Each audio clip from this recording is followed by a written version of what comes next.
Hi friends. So, I know it's been a while. I know I kept trying to upload videos and I had to take them down because one of them got copyrighted. Because like the first 5 seconds shows music that's copyrighted, and trying to edit it was pretty hellish. So anyways, today I thought we'd talk about making soap. So to make it briefly, because I already mixed my soap, we're going to talk a little bit about it. So I tried to get into candle making, and the candles I got, I used soy wax. Now, it turns out you have to melt a synthetic wax with the soy wax in order to make the candle actually last, turns out. So, yeah, here we are. So, today I will be using Life of the Party Artisan Clear Soap Savon Transparent. So that's the stuff I'll be using. I found this all at Hobby Lobby today. Here's the soap. This stuff was on sale for about 30%, so I got it for about, I think I got this for about 70 or so.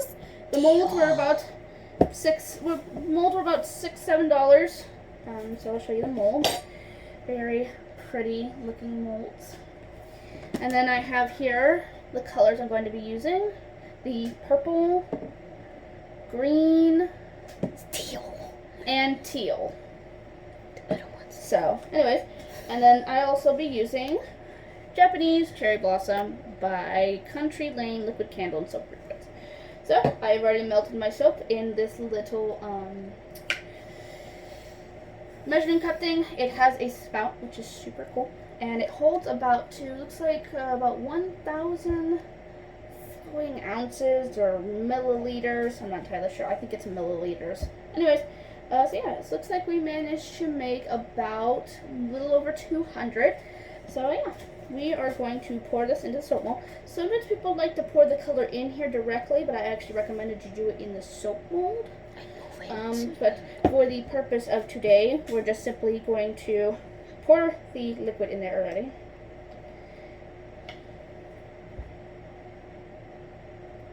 Towards the bottom, so just a few drops.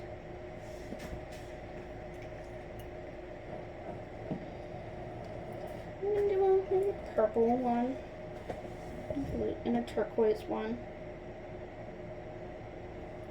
Alright, that one did come out as a droplet, but that's okay. Alright, so let's pour it in.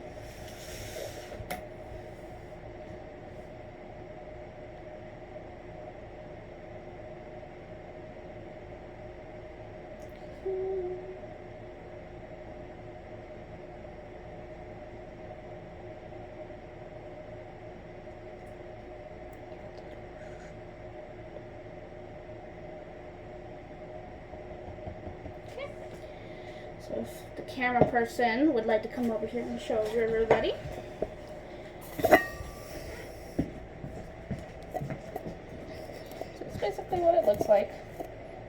A little bit of overflow, trying to stir all the stuff. Last mold I used, the dye dyed the mold, and then it dyed my dishwasher. So, pink and purple. Oh lord, I may have filled this up a little too low. So, just a reminder, try not to fill it up maybe about a little under half because it starts to spill. So we're going to add a little bit more of this turquoise color because once it dries, it actually loses some of its color. Yeah, but that's sky blue, that one's turquoise. My camera person has just informed me that this is sky blue, and this apparently is turquoise, even though it looks green. Don't ask. I don't know. I didn't make these. Okay. But yeah, so basically, and then what we're going to do is just take a little bit of this. Now, do be careful with certain scents, such as eucalyptus and... strong. What? So they can be too strong if you put too much. Yes, my camera person is informing me that I already know, but careful with certain scents because if you add too much of it, it will overpower. So we're only going to use a couple droplets. I'm thinking about 1, 2, She's up to about 4. 3, 4. Sure, that was 4. Good. And then again, we're just going to stir it around so the scent isn't just in one part.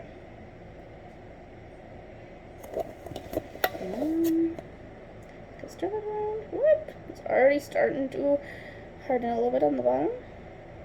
So Just gonna stir the scent around and make sure that that sky blue is not. It kind of looks turquoise though. You are right. I don't know why they call it sky blue. Anyways, so here are the molds. So I will show you the after part in the next clip. So yeah, stay tuned.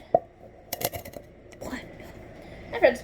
So I'm back. I know I said I was gonna have the soap, but I just literally put it in there 5 minutes ago. So, but I thought I'd talk a little bit about the Days on the Candle Expedition. So here it is. This guy. So I use pure 100% soy wax, and it's got a little bit of residue too. It's weird. And I used a heart-shaped mold, and well, there's a few mistakes I made, so I guess I might as well talk about it. So I guess the first mistake I made was not doing proper research. I thought that 100% soy wax candles would last like a regular synthetic candle. Turns out that's not the case. It's not like beeswax. It's not synthetic wax. It burns through within like an hour and it just completely melts. So yeah, turns out that is the case. Another thing I did wrong was I should have not added so much dye. So you can see right about here, you can see there's like dark blue, and that was because the dye did not break up properly and stuck to the bottom of the mold, making a weird residue that would not dry. So yeah, that was one of my first mistakes. So I guess like the best thing I learned is when having like basically making your homemade candles, you need to buy a synthetic candle that you can melt. And they sell those at Hobby Lobby, they sell them at other craft stores. Melt that one down with the soy wax. I know people go, well, that's not really 100% soy wax candles. I'm like, well, not a lot of them are. Some of them have to add synthetics to it. And some of them are just decorative candles. But they do sell them at Hobby Lobby ones you can melt down, and you melt it with the soy wax candle. I used a silicone mold, so I recommend that for people who maybe don't want to use a mason jar or glass or anything, or plastic. Silicone molds are pretty neat, so that's what I did with this guy. I did use wicks, proper wicks, and that's a little bit of paint, and you can also see, another thing I did wrong is you can see kind of at the bottom is the wick that's sort of visible. I don't know if you can see that, but the wick is, like the bottom part of the wick is visible.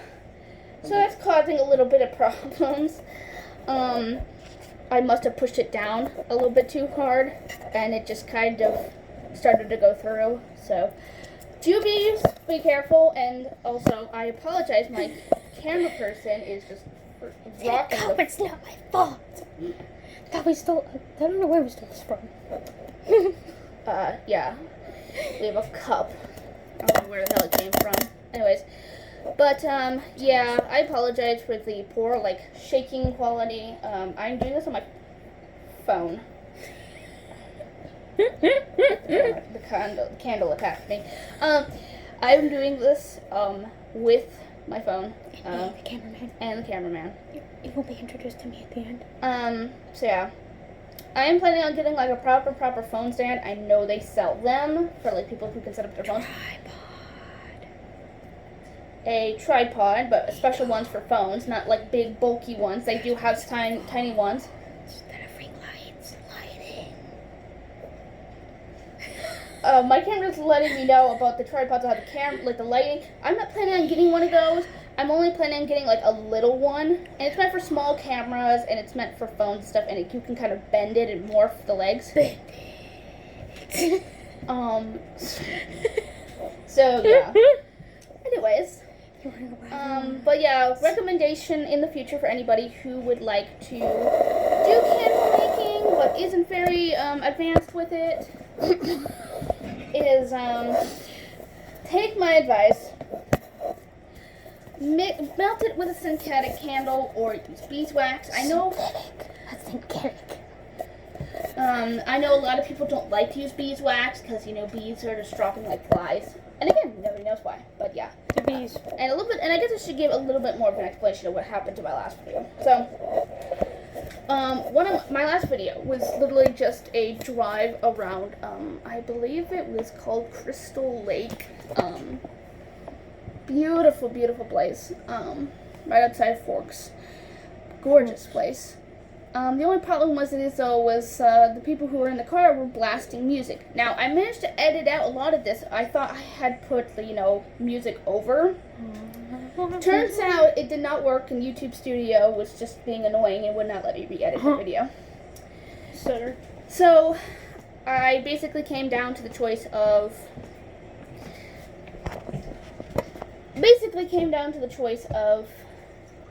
should I just keep it up, or should I just take it down? And I'm like, I'm not risking a DMCA takedown claim. Take it down claim. If anybody knows what that is, it's pretty simple. Is usually either YouTube or the people who have the music that you basically are copywriting will basically send you a notice to take down the video, or you could get a strike on your channel. So, anyways. Cameraman's return. Lovely. Anyways, so yeah, that's basically why I took down my video. So, for advice, use for silicone molds when making candles. They have proper stands to hold your wicks, like it kind of goes over it. I don't know where to find those. You might be able to find them on Amazon, hopefully. But also, if you want to keep all your candle stuff or wax stuff or stuff to go with, I found this guy. He was $7. Hobby Lobby. They're getting rid of a lot of their spring stuff. They're still trying to do it, even though it's the middle of August. $7 this guy was. And he's really cute. He's just a little mason jar.